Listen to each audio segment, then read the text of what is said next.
Como que eu faço isso aí? Bem, eu sou engenheiro agrônomo, mas embora o esforço da USP de ter me feito agrônomo, eu consegui ser um fracasso. Então, eu deixei de ser agrônomo há muito tempo, né? E, por sorte, apareceu a internet e eu consegui entrar lá e me descobrir. E, assim, eu comecei a trabalhar e ver que as outras pessoas também podem se descobrir usando a internet, né? Então, a primeira coisa, eu comecei a pensar, até 99, a internet tinha uma visão totalmente funcional. Vou ficar aqui. Aqui me dá muito eco. A internet era totalmente funcional. A gente só pensava em como ganhar dinheiro com a internet, como fazer pet shop virtual, qualquer coisa assim. Mas em 99 explodiu a bolha e a internet ficou meio na mão das pessoas. E foi quando a gente começou a descobrir que a internet não tinha a ver com o computador, tinha a ver com as pessoas que estavam nela. Porque não ia funcionar nada se não tivesse gente por trás dos computadores. Então a gente percebeu que essa ideia experimental de fazer coisas, de procurar novidades dentro da rede, era aquilo que nos movia. Então a gente começou a fazer muita coisa na internet, né? E o primeiro experimento que eu comecei a fazer foi o marketing hacker. E o marketing hacker vinha de uma máxima de uns americanos que fizeram um manifesto Clutrain, que era: mercados são conversações, falar é fácil, silêncio é fatal. Porque a gente está na rede para conversar, o falar ficou muito barato, muito fácil, muito tranquilo de a gente trocar e-mails ou outro tipo de mensagem, e quem fica em silêncio some, desaparece, não existe dentro da rede. Isso tudo, ainda bem que o Demi esteve aqui antes, vem tudo de uma ideia hacker, né? De uma ética hacker que começou a se desenvolver na academia americana. O Demi aqui é um hacker aqui no Brasil, que veio construindo uma rede que era compartilhada, uma rede onde a ideia de software livre, né? A ideia de abertura, a ideia de trocar arquivos, tal, aquilo que você dá e não fica sem, né? Essa é a máxima desse mundo digital. Então a gente começou a pensar que podia se fazer muita coisa e compartilhar com as pessoas, né? O Marketing Hacker foi um blog, foi um blog muito acessado nos anos 2000, 2001, virou um livro, né? E eu me descobri escritor nesse momento. De repente, eu deixei de ser agrônomo e virei escritor. E foi assim, muito rápido que isso se deu, né? A internet, além de alavancar muito, ela catalisa, é muito veloz tudo que a gente faz, né? Então, a partir de entender a internet, entender aquilo que a gente estava fazendo, tal, a gente começou a perceber que tinha outras pessoas fazendo as mesmas coisas, falando de internet, falando de software livre, compartilhamento, copyleft, tudo que vem sendo trazido por essa ética hacker, né? Então, redes livres, etc., né? E o projeto Metáfora foi uma junção de uma galera que estava pensando na internet. O Stravinsky, que esteve aí falando antes, foi um dos caras que também esteve nesse movimento. O Felipe Fonseca é outro cara. Tem o Colassino, que está por aqui, também fez parte do Metáfora. E a gente começou a descobrir que o Metáfora, naquela época, que só se falava de incubadora, o Metáfora era uma chocadeira colaborativa. E a partir dessa ideia de chocadeira, que a gente começou a fazer um monte de geringonças, um monte de projetos, usando aquilo que nós tínhamos na mão, né? Uma ideia muito hacker de pegar aquilo que estava na mão, como a gente podia melhorar, fazer e modificar e transformar, né? A nossa ideia sempre foi de revolução, né? A gente sempre chamou todo esse movimento da internet de uma revolução não televisionada. E a partir do Metáfora, a gente começou a criar alguns conceitos. O Conectases, que é uma ideia de impermanência, de a gente criar projetos que não necessariamente tenham que ter longevidade. Eles podem acontecer, ser uma festa, fazer um barulho, tal, e ele não necessariamente pode se continuar, né? esporos, a gente começou a pensar como a gente vai pensar nas coisas que estão acontecendo e como a gente vai disseminar, como a gente vai colocar numa rede distribuída. Então, os esporos foi a ideia que a gente pensou em desenvolver outros projetos a partir dessa ideia do metáfora. E linkania foi uma palavra que apareceu na internet pensando que a gente não está numa sociedade onde ela tem uma cidade, né, para ser cidadão. Para a gente pensar em cidadania, a gente tem que pensar através dos links. E a gente começou a pensar na ideia de linkania. Então, começou a partir de um grupo de pessoas conectadas, muitas vezes que nem se conheciam, a gente começou a fazer muitas coisas. Então, isso aqui, Metáfora, é um projeto de 2002.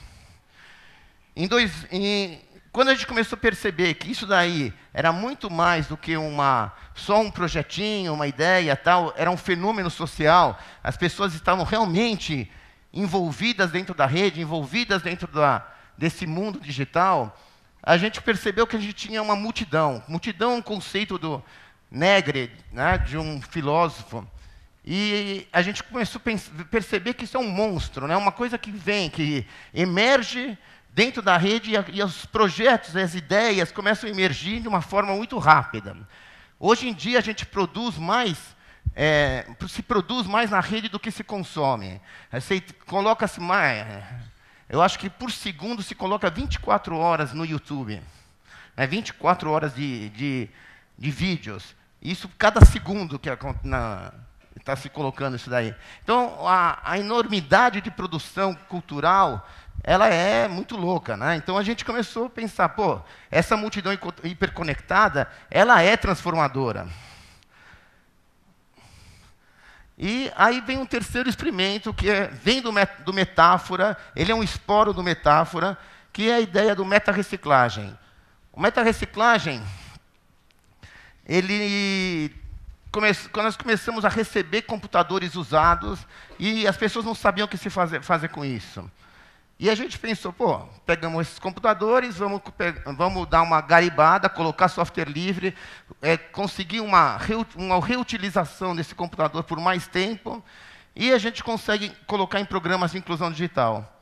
Né? E assim foi, fomos criando um monte de gente trabalhando, montando computadores, colocando software livre, colocando em um monte de comunidades, em favelas, em vários espaços que estavam desocupados e estavam precisando de conexão. Mas uma coisa que foi legal, que a gente teve uma ideia, foi começar a pintar os computadores.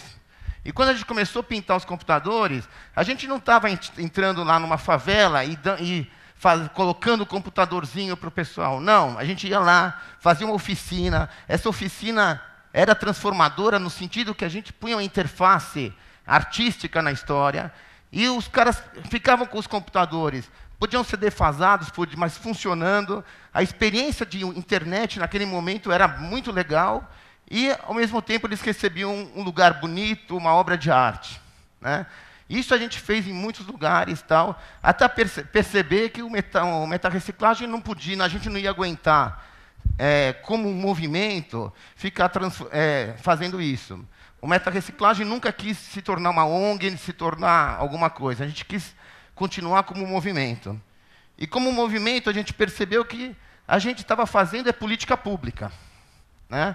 O impacto que o meta-reciclagem começou a ter nas políticas públicas de inclusão digital aqui no Brasil foi muito, muito grande. Não tem nenhum projeto de governo federal, governo estadual ou municipal, tal, que não usou alguma das metodologias do meta-reciclagem para se fazer alguma coisa. Mas foi legal também perceber que assim, o governo percebeu, entendeu essa internet das pessoas, essa internet que havia troca, compartilhamento, que as pessoas estavam conversando, redes sociais, tudo, muito antes do que as empresas. Né? Isso assim, em 2003, a gente já tinha uma conversa com alguns governos, tal, e a gente conseguiu ter alguns projetos muito transformadores. Né? Então, é legal que isso daqui, essas fotos que eu tenho aqui, são fotos que a gente fez em 2003, em Sacadura Cabral, que é uma favela, lá em Santo André, que era um projeto que a gente estava lá e a gente começou a fazer conexão Wi-Fi entre um aparelho da prefeitura com a favela. E a gente conseguia conectar essas pessoas, colocar todos na rede e tal. Isso foi muito bacana.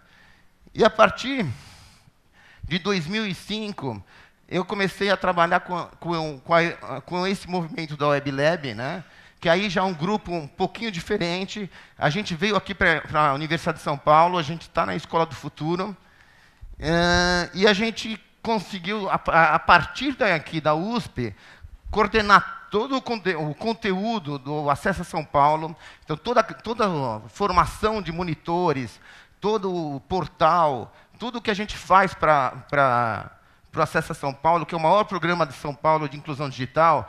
E eu estou falando de um programa que atinge mais que 1 milhão de pessoas por mês, né? Nós estamos falando de mais que 20 milhões de pessoas cadastradas dentro do programa. Isso tudo aqui feito aqui na USP, né? E a gente tem um trabalho muito parecido com o do meta-reciclagem, né? De protagonismo, de compartilhamento, as pessoas saindo para fazer projetos, esses projetos estão em rede, as pessoas estão conversando, e a gente consegue, a partir daí, fazer muita coisa, né? Acesso à Escola também foi um projeto também do governo, um projeto um pouco diferente. Juventude, a gente é um projeto também da Coordenadoria da Juventude, que nós fazemos todo o portal, né? E a forma de redificar esse projeto está na nossa mão. Então, é um projeto bem bacana, tal. Rede Humaniza SUS é já um projeto do Ministério da Saúde, e é um projeto que visa conectar toda a rede que trabalha com a humanização da saúde pelo SUS. É um projeto que deu super certo, um pessoal super conectado, quer dizer, conectado em rede, mas desconectado da internet. E a gente conseguiu trazer esses caras para a rede por um blog, colocando todo mundo em contato. Isso daí tem uns cases muito interessantes de como esse pessoal está conversando, falando e fazendo novas interferências dentro do projeto da humanização da saúde. Atualmente, a gente acabou de ganhar um edital dos Telecentros BR, que são a rede de formação de todos os telecentros do Brasil. São mais ou menos 18 mil monitores que a gente vai formar nesses próximos 18 meses. E é um projeto bem bacana, bem legal, e muito, muito conectado com a ideia de inclusão digital, né? Que eu acho que essa ideia de inclusão digital ela é um pouco transversal aos governos, e a gente consegue fazer coisas bacanas em qualquer área, né? Em qualquer tipo de governo, porque nós estamos falando de política pública, e isso daí a gente consegue garantir muito mais sobrevida para esses projetos, né? Outra coisa que a gente tem feito bastante, que também vem do meta-reciclagem, foi a gente criou um coletivo chamado Lixo Eletrônico.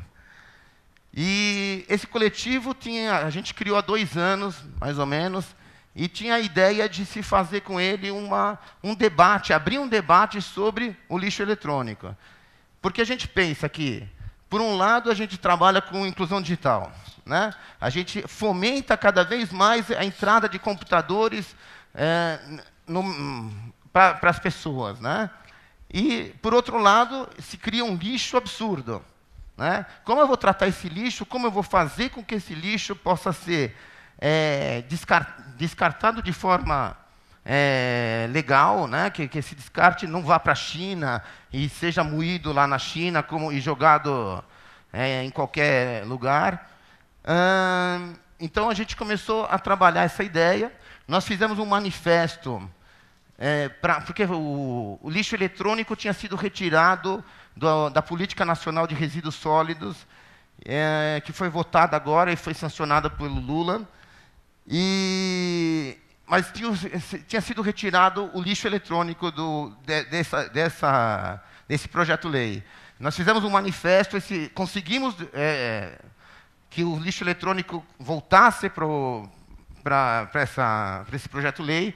Agora foi sancionada a lei, e eu acho que agora nós temos uma lei que vai atender, pelo menos responsabilizar as empresas produtoras, os importadores, pelo lixo eletrônico que também se produz no Brasil.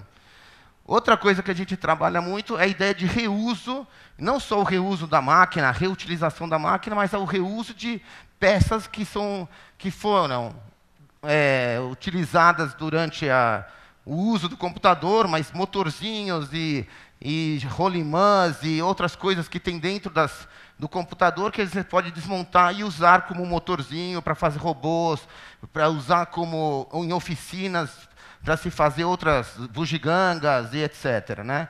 Então, a gente tem trabalhado bastante com isso e isso tem sido bem legal. Né? E outro projeto que a gente acabou também fazendo, aí entrando um pouco mais nessa interface artística que a gente acabou tendo pelo meta-reciclagem, foi a ideia do desvio. Né? O desvio é um desvio do nosso trabalho, a gente tem que ter essa possibilidade de sempre estar transgredindo, né? Porque eu acho que tudo que a gente aprendeu com a internet é que a gente pode subverter as coisas. Né? O hiperlink subverte a hierarquia. Então, a gente consegue fazer com que a gente produza coisas que possam ser melhor utilizadas. Né? Então, aqui eu tenho um projeto que a gente fez com lixo eletrônico, amalgamamos esse lixo eletrônico com uma resina, e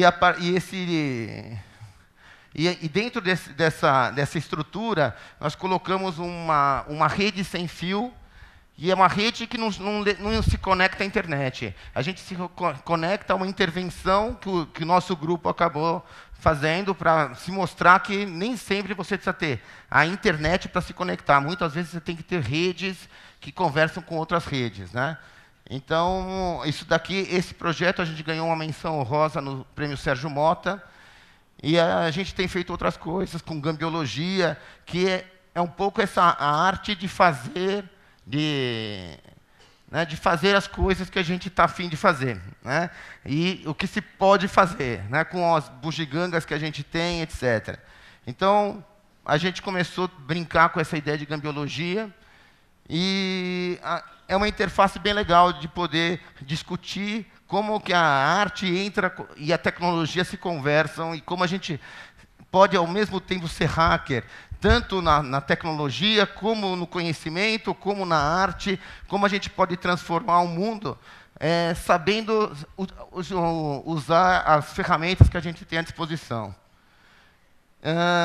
Fazendo um jabá pessoal, tudo isso daqui eu acabei criando um outro livro, que é o Linkania, que é uma teoria de redes baseada nessa ideia hacker, nessa ideia de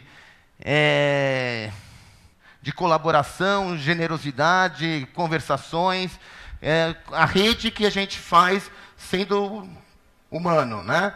E é uma rede de transformação, uma rede que a gente espera que tenha alguma intervenção na sociedade.